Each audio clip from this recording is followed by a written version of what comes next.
Okay, hi. This talk is going to be about cadmium, its effect on your health, and mitochondria. First of all, we'll start out with the periodic table of elements. Here you can see cadmium. It's in the same vertical row as zinc and mercury. It's a transitional metal. So cadmium often has a 2 plus valence, meaning a 2 plus charge on it. And it's similar in size to calcium, and it can mimic calcium inside our bodily cells, and it can disrupt calcium processes. It can damage mitochondria, in particular at the level of complex 3. And we're going to talk about that, and that's actually going to be interesting. This is a really good article, Mitochondrial Electron Transport Chain and Heavy Metal Induced Neurotoxicity. We're not going to get into all this fancy stuff, but I'm going to tell you, first of all, when I started out making this talk, I'm like, cadmium, I keep hearing about it, and I'm studying it. It was depressing at first, all these negative things that cadmium does to our bodies, and there didn't really seem to be much you could do. But after I've read about it more, I realized there is something we can actually do to minimize the effect of this on our bodies. Okay, so first I got to go through some of the negative stuff, but then we'll get to the positive stuff. It is associated with, can cause pulmonary disease, kidney disease. It's a metal estrogen, kind of like aluminum is, activates estrogenic pathways. It can worsen osteoporosis. It can cause testicular dysfunction. It increases the risk of cancer. All bad stuff. Anything that damages mitochondria in general increases the risk of cancer because it can transform a cell into becoming anaerobic. We talked about that before with the metabolic theory of cancer and other previous lectures. In my lecture about what would I do if I had cancer, I go over that. In the Otto Warburg lecture, I go over that. It has a long half-life in the body. It can stick around 20 years or more. It depends on the organ it's located in, but sources of cadmium, it's pretty ubiquitous in the environment. A lot of all this trouble started when they started mining and they digging into the mountains and they brought out all these heavy metals. It's a byproduct of mining for zinc, for copper, for lead. It's a big thing in cigarette tobacco smoke. It's used in nickel cadmium batteries. When people burn the batteries in a garbage dump, it also gets into the air. It's very common, especially in seafood. I wouldn't eat anything coming out of the sea, and that includes seaweed. A lot of teas will concentrate it. Not all of them, though. It's in some plant foods, too. It's used as a stabilizer for PVC plastic products and, pipe. It's in phosphate fertilizers, so it's also in the soil. It's in all foods, including organic foods, to some degree. Relatively mild in most foods, but it is to some. You can't completely avoid it. That's not possible. Like I said, it has estrogenic effects. But let's talk about some of the positive things. In Western Canada, they found high levels in the wheat.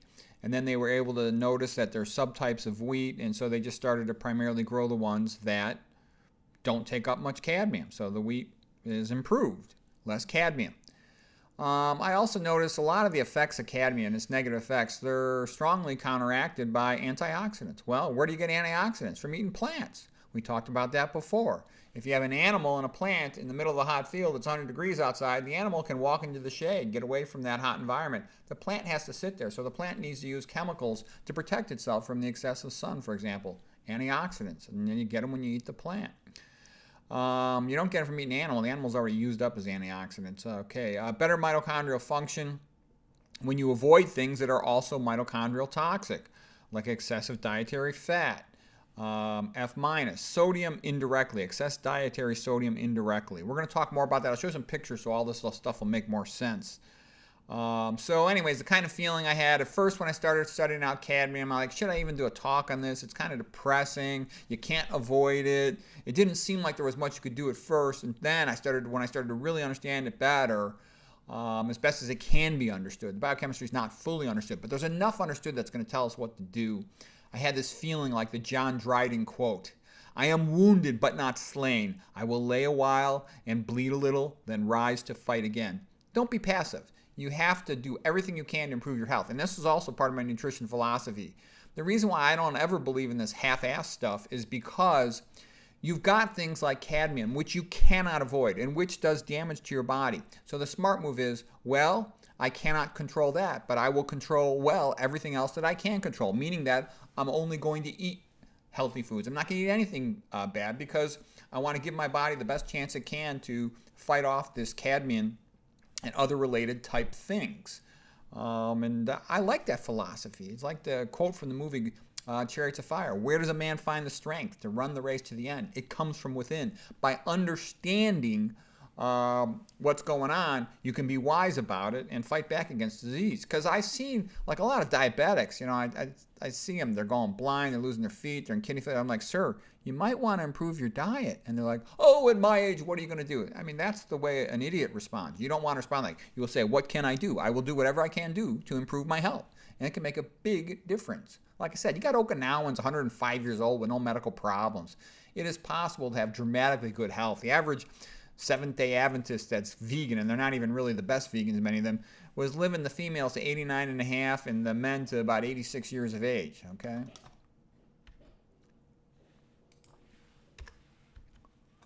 Okay, now we're going to start getting into how this all works out in the biochemistry. So mitochondrial toxins, we talk about excessive dietary fat. So here's excessive dietary fat, and I went through all this stuff in my lectures on diabetes and like the muscle membrane, flip-flop mechanism whereby fat gets into the skeletal muscles. Then it undergoes excessive beta oxidation, and that produces too many electron carriers, like these FADHs, and they overwhelm electron transport. The intermitochondrial membrane gradient goes too high. It's the highest gradient in the body, like negative 160 millivolts in that ballpark. And then electron transport reverses. Coenzyme Q drops an electron down onto oxygen, and you form superoxide, which is a free radical reactive oxygen species. So the bottom line is it causes reversal electron transport. We talked about F- in a recent lecture and how that binds a positively charged histidine residue on complex 4, distorting the shape of complex 4 such that it can no longer pump a protein, and it interferes with ATP energy production. Okay, and now here for CD is the abbreviation for cadmium. Cadmium, it interferes with calcium signaling processes, and it leads to disruption of function of complex 3. I don't know exactly how it disrupts complex 3, but I know it disrupts complex 3. So basically, these are all things damaging your mitochondria. So how do you protect your mitochondria? Number one, minimize your intake of dietary fat so you don't end up with the whole diabetes, insulin resistance cascade of events. Minimize your intake of F- to help protect complex 4 in the electron transport chain. Avoid things like alcohol. We had a recent lecture on alcohol and omega-6 oils, and we talked about how those disrupt the inputs to electron transport by disrupting glycolysis and Krebs cycle. So by doing all these things to protect it, in the articles, the maintaining good antioxidant levels and healthy mitochondria really minimizes the effect of cadmium. So that's what you want to do. So indirect toxicity, you want to have good blood flow. Well, what messes up blood flow? Excessive sodium and excessive dietary fat are the two main things. Staying warm helps a little bit. You want to have good oxygen delivery. Well, don't smoke cigarettes, okay? Also, for good blood flow, avoid alcohol. Don't do things that unnecessarily increase metabolic demand, like caffeine. Why increase your metabolic demand for no reason with the caffeine?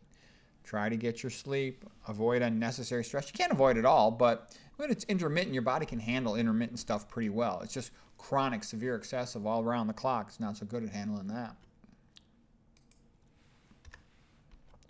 Okay, this was just a slide from a previous lecture talking about, this was the alcohol oil and omega-6 cooking oils and how they damage your brain cells. And so avoid omega-6 cooking oils. Never any oil, not one drop, and that includes olive oil. Stay away from all that stuff. And so this is just a slide summarizing things that will increase metabolic demand, like glutamate, MSG, manufactured glutamate, aspartame, things we just talked about. And when you eat the plants, you get the vasodilators, the good stuff, the potassium and the magnesium. They're vasodilators, unlike sodium vasoconstrictor. So getting back to this, like we were talking about, you want to do whatever you can to maintain good mitochondrial function, which is have good blood flow, and it all comes from the same thing. Eat your fruits and vegetables, lots of antioxidants and very low in fat. Eat your starches for energy. Again, very low in fat.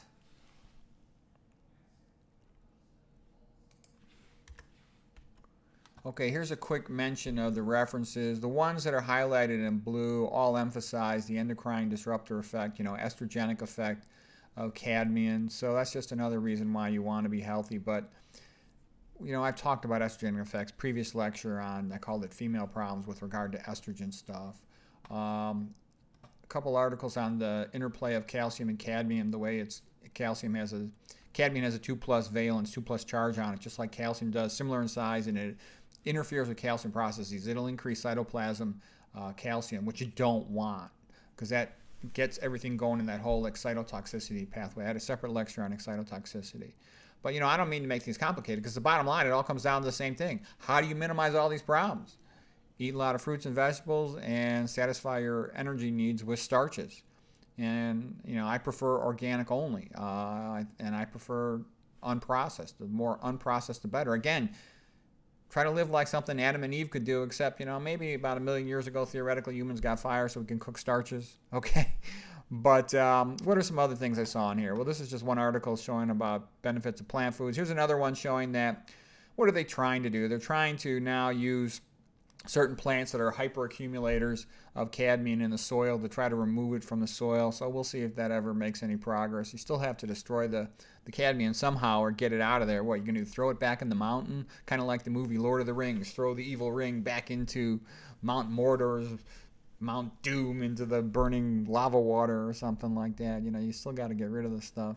So you could take the hyperaccumulator plant and then harvest them and throw them back into the mountain. Okay. This book, Food Forensics, kind of goes through. It has charts of tables. You'll see fruits, vegetables, and starches are the best food choices, even though tables are not complete. And this again reminds me of a quote by Dylan Thomas. Don't be like those old cognitively impaired diabetics that just wimp out and fade out into oblivion. You can do well against all this stuff. Do not go gentle into that good night. Old age should burn and rave at close of day. Rage, rage against the dying of the light. There's a lot you can do. Okay, hope that was helpful.